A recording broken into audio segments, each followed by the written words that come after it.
Okay, let's talk about how I've made millions of dollars in sales and from cold calling. For those of you that don't know me, my name is Anthony Nucci. I'm born and raised in Detroit, Michigan. I moved to Miami, Florida, in the most competitive market in the world to chase my dreams about 5 years ago, the day after Christmas of 2020. And since then, I've sold over $100 million in my career. I've coached over 1,500 agents around the world. I'm gonna tell you exactly what I wish I would have known and what you can do to make the same kind of money, if not more. So look, let's start off with one thing, guys. I'm gonna tell you a lot of information.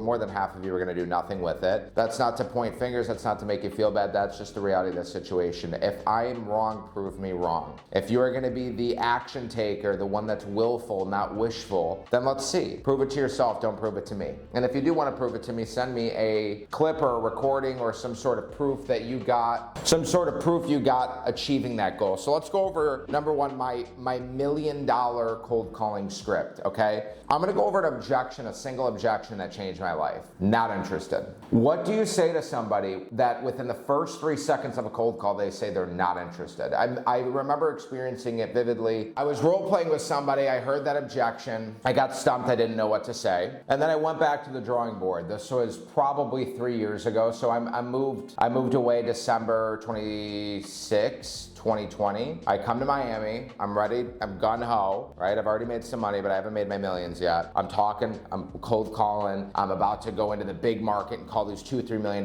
properties. My broker at the time was like, all right, before we give you the dialer, we gotta make sure you get the script down, go. And I'm like, all right, let's go, I'm ready. Role play, ring, ring. My colleague goes, not interested. So this one objection literally is the reason why I've made millions of dollars. Because of that, I wanna share with you a couple things. Not only that, how to handle that objection, but how to handle objections as a whole. Number one, I handle the objection with there's 100 different responses I have just because I have the psychology of understanding the framework of how to break down an objection. So at first I would say my amateur response was, would you be interested if I got the number you're looking for? And then as I started getting better at sales, I was realizing like, I need to disarm them more. I need to like agree with them and make it sound like, no, dude, that makes complete sense. I would be saying the same thing if a random stranger was calling me. Because then when you agree with them, it interrupts their flow of thoughts like, wait a minute, what? This guy was trying to just sell me something. Why is he agreeing with me? So once I understood that it's not a one-liner game, which a lot of you amateurs think that is how you're gonna get better at sales, it's not that. When you understand that if I agree with them, that equals disarming them. I tell my students to write down their script and why each sentence means something, what it means, the objection that might come, and what response you should say, why the objection's coming, it's uncertainty, it's lack of clarity, it's fear, whatever it is.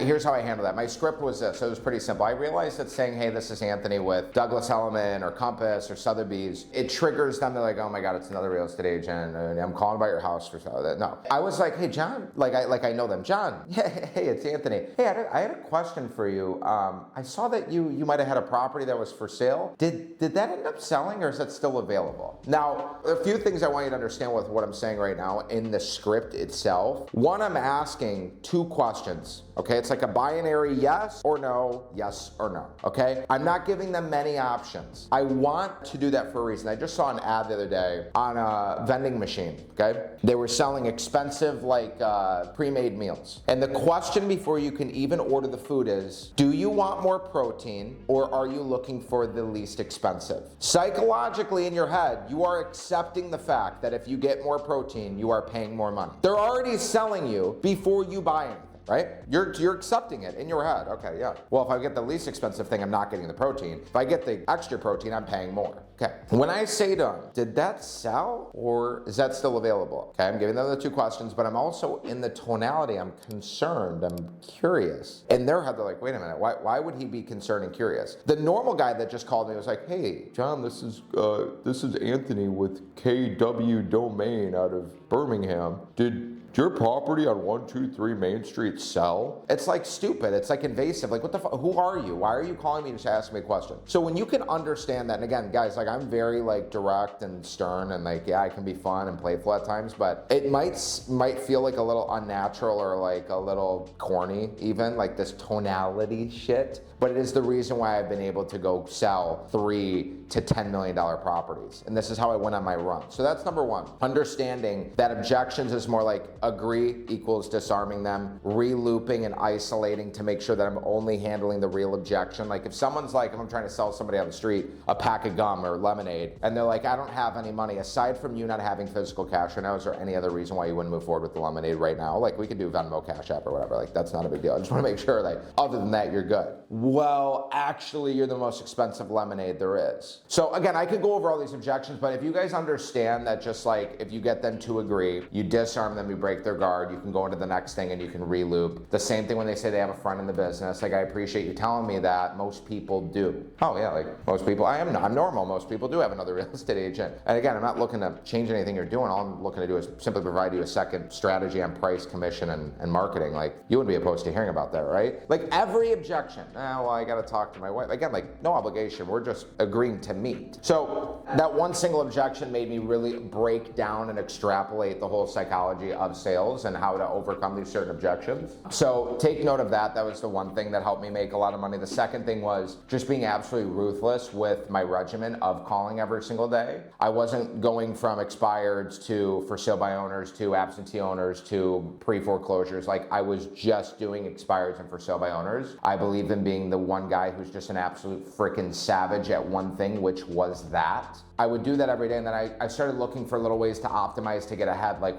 how could I be first? So I figured out a way to get expired listings before anybody else. If you guys want to learn how I got that system, it took me about 6 years to learn. Go in the link in the description. Come to one of my free live trainings. When you see this, I'm not sure when you're going to see this, probably next week, but usually every Wednesday I do one. So comment the word live if you want an invite, and I'll show you how to set up these expireds, a script I've used to make millions of dollars, all the openers, all the objection handlers, everything, and I'm happy to share with you. The second thing was I would call earlier. Or the third thing was I would call earlier. Everybody else would call at 9 a.m. I would call at like 7:45. Maybe I did, maybe I didn't. TCPA laws, whatever, dude. I called I've put over 1,000 hours on a dialer. I've called over 80,000 people. I've never, I don't know if I need to knock on any wood, but I've never been in trouble with, or I've called the do not call list, everything. It doesn't matter. The simple opener was either, hey, real quick, or I would say, hey, it's Anthony. I got 2 quick questions for you. You got 30 seconds. Oh my God. Yeah, what about it? Or no, I don't. Okay, great. I'll be even quicker than that. That was my first question, by the way. Second question. If you could be playful and confident with it, just pretend like, dude, here's the thing. You don't even need to pretend. There is literally within visibility of where I'm at right now, I'm probably looking at about 10,000 properties. Between condominiums, houses, new projects underway, there is 10,000 people that I can call right now, all within, and it would take me a lot of time to do that. How many? It would probably take me about maybe 1,000. No, I don't even know how many hours. I'd really have to do the math. About 100 people an hour. It would take me 100 hours or more to call these people. Dude, if I called all of them and then I restarted off a different number, they wouldn't even know it's me. So just again, simple things like that. The fourth thing would be I wouldn't change my script unless I actually felt like mentally it wasn't working. Like again, if you have an internal objection, which we can go down a whole other path of that, which I'm not trying to do today, but if I were to change my script, I would change it in like different fragments. Like I would change the intro and try it on 25 people, and then if I saw like a significant increase or decrease, then I would make a change. If I did it and nothing really changed, but it felt more comfortable, I would change it. If I did it and it went down or stayed the same and I just didn't really feel like it made me sound better, I wasn't comfortable with it, I wouldn't use it at all. Those are the top 4 things that is responsible for me making millions of dollars in sales. The one objection that turned me into an absolute savage, which was not interested. And to go further into things that you guys can do to outlast 87% of real estate agents. You're competing with a lot of people that just have no brains whatsoever. I'm just gonna call it how it is. 95% of agents are gonna fail over time just because they treat it like it's like you're playing hopscotch and it's a side gig. It's not a side gig. If I do something very easy or I handle my work very casually and leniently and like very laid back, I'm going to get very laid back results. If I don't work and I don't get listings and I don't have deals, but I post on social media because I think it's easier, I'm not going to attract valuable clients. Like the reason it worked for me is I was getting a multi-million-dollar listing every single week and posting it on social. So the people that were on my social were seeing this, which was selling them. Me doing the work behind closed doors in the dark is what was selling these people on social. You're not just gonna post on social. What do you think who do you think you're gonna attract when you've never sold anything? You're gonna attract people who literally feel like they should work with you because they know you, which are not gonna be rich people, unless you're in that 1%. So again, I'm telling you advice on how I went from literally selling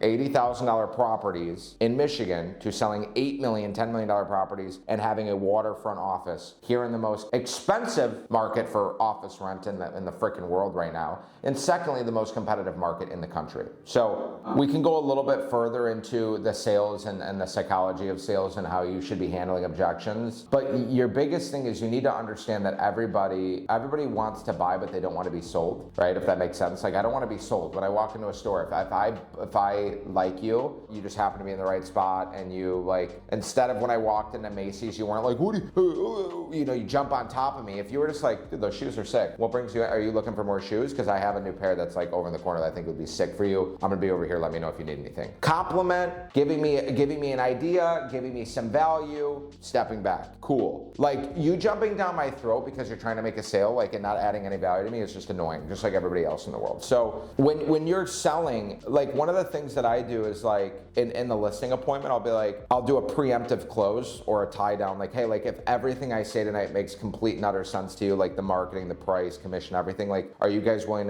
to move forward and have me work for you tonight? Are you ready to put me to work for you tonight? Yeah, yes, sure, maybe, I don't know, let's see what you have to say. Okay, fair. Now I get a commitment, and it feels good to say yes, right? So like, they're committed, they're like, yeah, let's see, I don't know. If I go through my whole marketing plan in a competent fashion, and I can articulate myself in a good way, and I can say, hey, this is what I would do, this is how I would do it, yada, yada, yada, blah, blah, blah. At the end of that, if I say, hey, what did you guys think of all of the marketing? I love it, it's awesome. Why? Now, that magic one-word question. They're selling themselves. It's the same thing when my sales guys are talking to people. We have people inquire for our coaching business, and they go, yeah, well, I don't know. I think that maybe I don't have the time right now. And then it's like, what do you do right now for work? Like, you said you were part-time, right? Yeah, it's just like, so come on, man, you got 2 hours a week to train, right? Let's be honest. Yeah, so what's really coming up for you? Well, it's really the money. Okay, so you have to understand that people are gonna lie to you. Everybody is a liar. And you have to get to the root cause of the objection. If you believe what they're telling you in the beginning, just like all of you guys that are watching this right now live, when you're cold calling and they say, oh, no, we're